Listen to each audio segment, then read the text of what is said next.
Keeping your warehouse racking safe and compliant doesn't need to be complicated, but you need to know what to look for. My name's Todd Reardon. I'm National Racking Manager here at Spot On Warehouse Solutions. Our team conducts pallet racking inspections across Australia. We keep seeing the same issues come up time and time again. In this video, I'm going to walk you through the 5 most common compliance and safety issues we find, so that you can spot them before they become a major headache for your warehouse. To make this easier for you, we've created a free digital racking safety checklist that covers everything we're about to discuss. You'll find the link in the description. It's completely free and you can use it as many times as you need. Let's dive into safety issue number 1.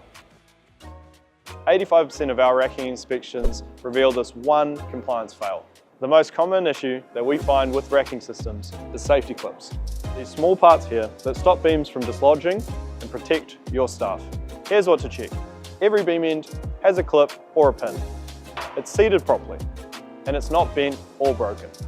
Missing or damaged clips aren't compliant and they pose a serious safety risk. If you've got spares, clips are quick to replace. Think your racking is compliant only if safe workload signs are visible and correct. 80% of the inspections we've done so far in 2025, this hasn't been the case. You'll find the load signs at the end of each rack. And once you know what to look for, they're actually pretty straightforward. Let's break them down. The top number represents the maximum pallet load that any one pallet can hold. The second number represents the total capacity of a single beam level. Finally, down the bottom is the total bay capacity for the entire vertical bay of racking. If this is 4 beam levels, like it is indicated in this, with 2,000 kilos per beam level, then your total bay capacity is 8,000 kilos.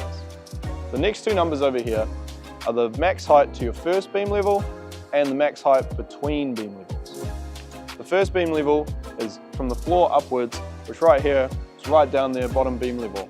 The next level is nearly 2 meters above that. You trust your beams to hold tons of weight, but when was the last time you checked them? It's important when doing these checks to check both the front beam and the back beam. When you're inspecting, keep an eye out for dents, dings and deflections. Dents and dings will show up as impacts typically from forklifts or pallets that have hit the front or top or bottom of your beam. A beam that might appear perfectly fine could be suffering from overloading, and the way to tell that is by deflection. When checking for deflection, you want to get down to eye line with your beam so that you can tell that it's perfectly straight. If there's any bowing occurring, it's a telltale sign that your beam is overloaded. And if you spot rust, it doesn't just look bad, it's evidence that the steel is weakened. One of the most common spots for forklift damage is on the upright. Here's what's scary. Even a small dent on your upright can impact the entire rack. We see this all the time. What looks like minor damage is actually a major hazard waiting to happen. Most damage happens low on the uprights, especially at aisle ends or where forklifts turn and load pallets. Don't assume it's minor. Twisted or dented steel reduces load capacity fast. Always inspect closely and regularly. Any damage requires immediate action. If your racking isn't anchored right, it's not an exaggeration to say it's one impact away from collapse. Base plates and anchor bolts. Keep your racking stable and anchored to the floor. In every version of the AS 4084 standard, it states that pallet racking must be fixed to the floor. So check that every upright is secured tight, the base plate sits flat, and every anchor is rust-free. If there's any looseness or movement in the base, it's a serious red flag.